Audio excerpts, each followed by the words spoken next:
Part F question number 1। इसमें एक massless rod से हमने यहाँ पर वेट लटकाया हुआ है, दो स्ट्रिंग ऐसे उसको सपोर्ट करनी है। तो ऐसे क्वेश्चंस में जैसे हमें पता है वेट हमने मिडिल में नहीं लटकाया है, तो ऐसे क्वेश्चन में क्या होता है, दोनों स्ट्रिंग की टेंशन अलग अलग हो जाएंगी T1 T2, और उनका रेशो निकालने के लिए हमें रोटेशन को यूज़ करना पड़ता है। दोनों टेंशन का मतलब इस रॉड के ऊपर total torque net torque zero आ जाना चाहिए। तो हम टॉर्क इस पॉइंट के अबाउट निकाल देंगे जहां हमें वेट लटकाया हुआ है, ताकि mg का तो टॉर्क ज़ीरो ही आ जाएगा, T1 का टॉर्क T1x आएगा और T2 का T2 into L minus x. तो यहाँ से टेंशन्स का रेशो आ जाएगा। अब हमें ये बोला गया है कि जो पहली रस्सी है उसका पहली रस्सी का फंडामेंटल फ्रीक्वेंसी और दूसरी रस्सी का फंडामेंटल फ्रीक्वेंसी का डबल इक्वल है। Fundamental frequency of left is twice of fundamental of right. तो वो एक्सप्रेशन हमने लिख दी। एफ नॉट का हमें फॉर्मूला पता है, सी बाई टूएल्व होता है, तो 1/12 और सी को लिखा रूट टी बाई म्यू। ऐसे यहाँ पर T2 आ जाएगा, बाकी सब सेम है। अब इसमें 12 म्यू तो सब कट जाएगा और हमने दोनों तरफ स्क्वायर कर दिया, तो T1 is equal to 4T2 आ जाएगा, यानी T1/T2 विल बी 4। और यहाँ से हमने उनका रेशो निकाला हुआ है T1/T2 का, तो वो L minus x by x आएगा।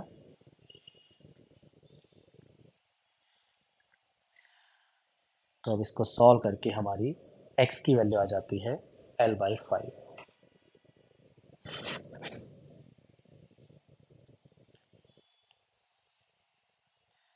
क्वेश्चन नंबर 2 में जो ये इंफॉर्मेशन है कि bridges of sonometer are 48 centimetre apart, ये ब्रिजेस का मतलब देखो, डायग्राम में देख लो, ब्रिजेस मतलब लाइक स्ट्रिंग में नीचे सपोर्ट लगाई जाती है। ये एक सपोर्ट लगा दी, ये एक सपोर्ट लगा दी, इनको ब्रिजेस कहते हैं। और दो कॉन्जिक्यूटिव ब्रिजेस के बीच में, लाइक जहाँ भी ब्रिज होगा वहाँ पर नॉड बनेगा, और दो कॉन्जिक्यूटिव ब्रिजेस के बीच में एक लूप बन जाएगा जो कि λ/2 होगा। और क्या चेंज किया गया है, ये जो यहाँ पर नीचे वेट लटका हुआ है मास m, इसकी वजह से यहाँ पर टेंशन आएगी। तो एक बार तो ये वाला वेट एयर में है तो टेंशन mg हो जाएगी, लेकिन सेकंड एग्जांपल में, सेकंड केस में इसको वाटर में डाल दिया है, तो वाटर में डाल के क्या होगा, इस mg के साथ साथ एक इस पर ऊपर की तरफ बॉयंट फोर्स आ जाएगा, और वहाँ से जब हम टेंशन निकालेंगे तो वो mg माइनस बॉयंट फोर्स आएगी। तो ये टेंशन अलग होने की वजह से स्पीड, इस रस्सी में टेंशन अलग होएगी तो वहाँ पर वेव की स्पीड अलग हो जाएगी। तो हमने लिखा c is equal to f lambda which is also root T by mu. दोनों केस को कंपेयर किया, उसने बोला हुआ है कि दोनों ही केसेस में वायर जो है वो सेम ट्यूनिंग फोर्क के साथ यूनिसन यानी रेजोनेंस में है, यानी फ्रीक्वेंसी पहले केस में भी 384 है और दूसरे में भी 384 है, तो फ्रीक्वेंसी यहाँ पर दोनों ही केसेस में कांस्टेंट है, सेम है, और म्यू भी सेम है, तो यहाँ से लैम्डा प्रोपोर्शनल टू आ जाएगा रूट ऑफ टेंशन। तो यहाँ से हमने रेशो लिखा कि वाटर में लैम्डा डिवाइड बाई एयर का लैम्डा शुड बी वाटर की टेंशन डिवाइड बाई एयर वाली टेंशन। और इसकी वैल्यू जो है, लैम्डा का जो रेशो है वो हमें क्वेश्चन में 48 और 40 सेंटीमीटर दिया हुआ है, वाटर में वो 40 है। वेल टेक्निकली ब्रिज के बीच की डिस्टेंस है, λ/2 का रेशो है वो 40:48, तो लैम्डा का भी वही रेशो आ जाएगा। अब हमने मास को लिखा density into solid, density of solid into volume, नीचे भी वही लिखा, और बॉयड फोर्स से लिखा density of liquid into volume into g. इसमें वी जी सब कैंसिल होगा, दोनों तरफ स्क्वायर कर दिया हमने तो रूट हट गया इधर, और ये 1 minus rho l by rho s आएगा। Rho l by rho s इधर आता है, ये उधर जाएगा, और ये हमारी एक्सप्रेशन आएगी। हमें निकालना रिलेटिव डेंसिटी है, यानी सॉलिड बटा लिक्विड की डेंसिटी निकालना है, तो हमने इसको इन्वर्स कर दिया और हमारा ऑप्शन ए मैच हो जाएगा।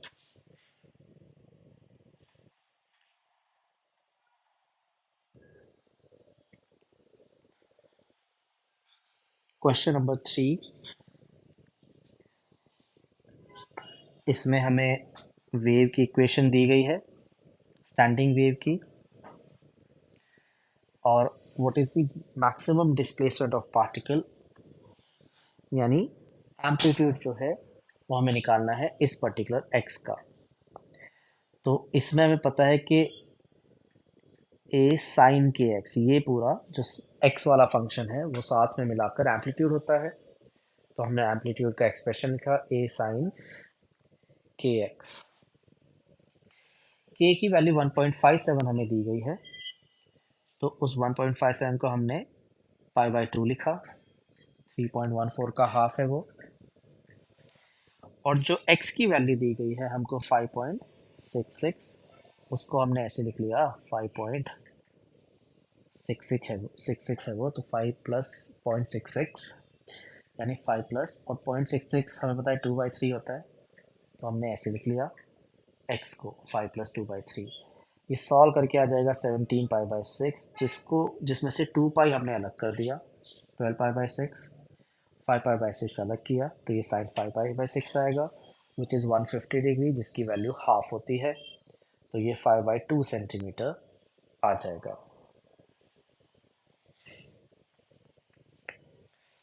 फिर बी पार्ट में हमको वेवलेंथ और वेव स्पीड निकालना है, जो ट्रांसवर्स वेव है जिनसे मिलके ये बनी है उसका। तो वेवलेंथ और वेव स्पीड उनका हम डायरेक्टली स्टैंडिंग वेव से ही निकाल सकते हैं, क्योंकि लैम्डा दोनों का ही सेम होता है।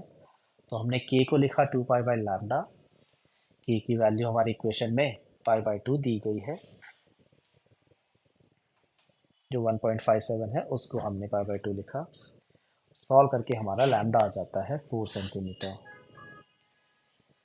फिर हमने ओमेगा लिखा, ओमेगा हमारा 314 है, जो ओमेगा है 314 वो 100 पाई है, उसको 314 को 100 पाई लिखा। तो सी को ओमेगा बाई के लिख के हम 100 पाई बाई 2 लिखेंगे, तो हमारा आंसर आ जाएगा। ऐसे हम फ्रीक्वेंसी भी निकाल सकते हैं।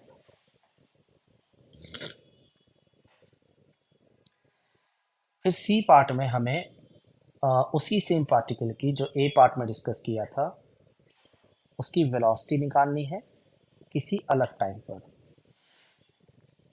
तो एक पार्टिकल की वेलोसिटी चाहिए अब हमको, तो हमने क्या किया, y को लिखा एम्पलीट्यूड इनटू साइन के टी। ये जो पूरी चीज़ है यहाँ से यहाँ तक, ये जैसे हमें पता है एम्पलीट्यूड है, ये x की वैल्यू इस पर्टिकुलर x के लिए, जो कि a पार्ट वाला ही है, ये वाला एम्पलीट्यूड हम एक्चुअली ऑलरेडी निकाल चुके हैं, ये 2.5 सेंटीमीटर है।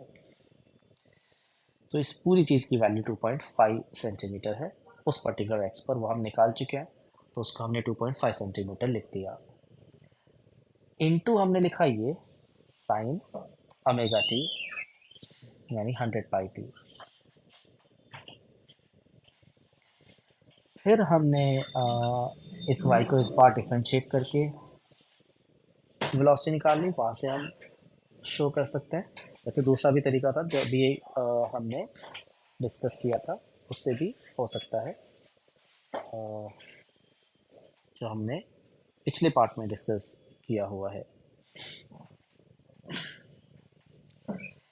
तो अब यहाँ पर हमने डिफ्रेंशिएट करके करा है, तो ये जो कांस्टेंट है ये एज इट इज, फिर इसमें ओमेगा बाहर आएगा और साइन का कॉस ओमेगा टी हो जाएगा। टाइम की वैल्यू हमने 2 डाल दी, ये कॉस 200 पाई बनेगा, विच इज़ कॉस 0, ये इवन पाई है, और कॉस 0 1 हो जाएगा। तो ये डायरेक्टली हम कह सकते थे, देखो कि वेलोसिटी ऑफ पार्टिकल तो ए ओमेगा हो जानी चाहिए अपने एक्सट्रीम पर, तो वहाँ से सॉल्व करके इसका ये आंसर आएगा 785 सेंटीमीटर पर सेकेंड।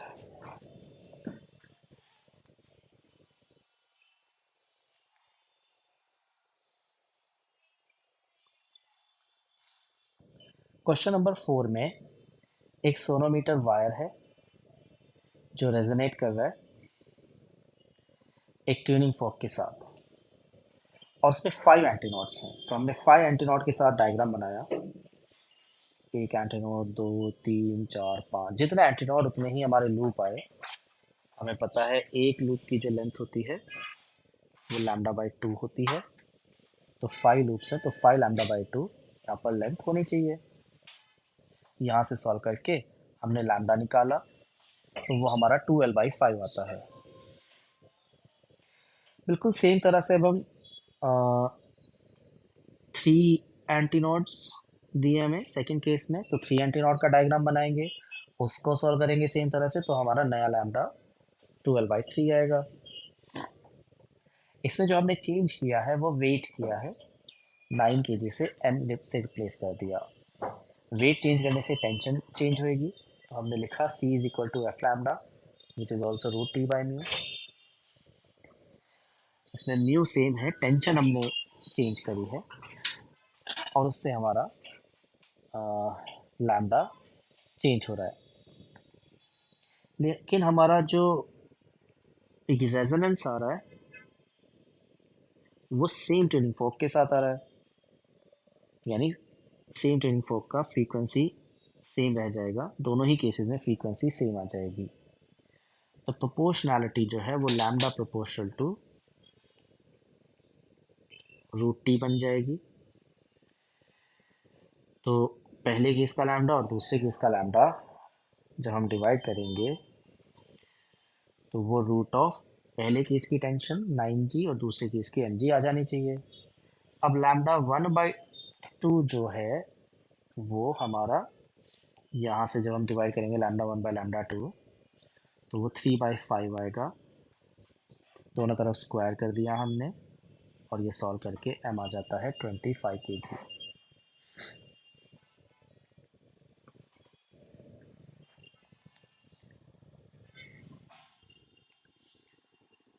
क्वेश्चन नंबर 5 फिर से एक स्टैंडिंग वेव है जो x=0 और x=l पर क्लैम्प्ड है। क्लैम्प्ड एज इन उसका जो पहला पॉइंट है वहाँ पर वो क्लैम्प्ड है, फिक्स्ड है, यानी ये वाले पॉइंट को नॉड बनना चाहिए।